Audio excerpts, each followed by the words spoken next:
একটা মুসলমানের বাচ্চা বলো যে উলঙ্গ ছবি দেখে, তারে একবার বলো যে এই বেটা তুই এটা কাকে দেখছ মোবাইলে, যে নারী তার বিবস্ত্র ছবি দেখছো, এটা তোর মা?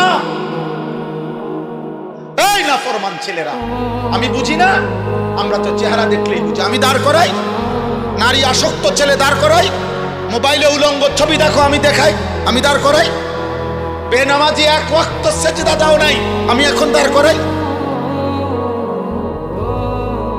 আমি ইনশাআল্লাহ কোরআন সামনে বলবো, তো তুমিও কোরআন ধরে বলবা, কসম করে বলবা, আল্লাহকে কসম করে বলবা যে না, আমি নারী দেখি না, ছবি দেখি না, উলঙ্গ দৃশ্য দেখি না। বলো,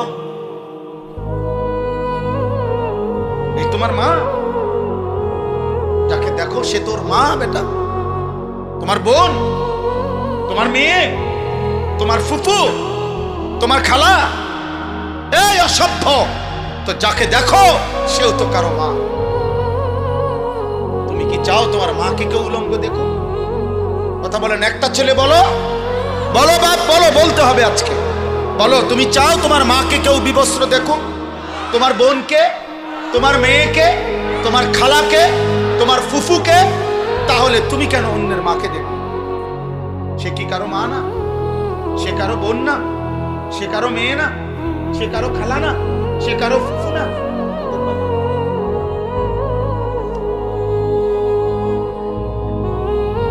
তোমার রক্তে ইনসান নাই? তুমি মানুষ না? তুমি পশু? আল্লাহ নবী সাল্লাল্লাহু আলাইহি সাল্লাম এই কথা বলছেন।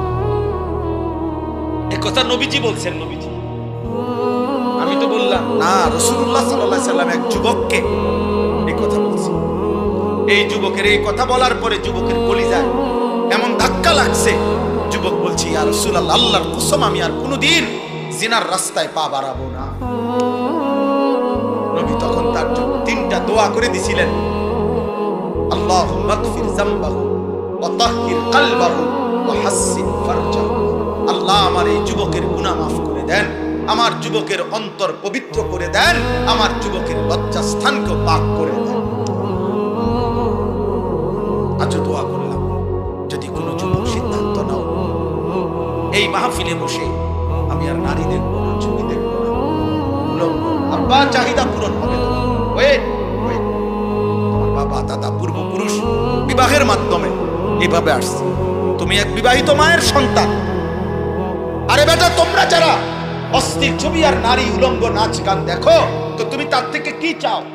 সুযোগ পাইলে তুমি তা করতা, এই তো। তাহলে সুযোগ পাইলে জিনা করতা। এই নারী যদি তোমার কাছে একাকিত্বে আসতো তো কি করতা? ব্যভিচার করতা তার সাথে। তাহলে ব্যভিচারের কারণে যদি সন্তান হতো, তার পরিচয় কি? অথচ তুমি তো এক পবিত্র মা বাবা, স্বামী স্ত্রীর ইসলামের হুকুমে, আল্লাহর হুকুমে এক মা বাবা, এক নারী পুরুষ একত্রিত হওয়ার বরকতে তুমি পৃথিবীতে আসছো। তুমি তো এক পবিত্র মা বাবার পবিত্র সন্তান, তো তুমি কেন অপবিত্র কামনা করো? এর দ্বারা কি তুমি তোমার মাকে অপমান করো না? এর দ্বারা কি তুমি তোমার বোনকে অপমান করো না? এর দ্বারা তুমি কি তোমার মেয়েকে অপমান করো না? আমি অনুরোধ করব, আফসোস করতে হবে বাবা, দুনিয়াতেও আখিরাতেও।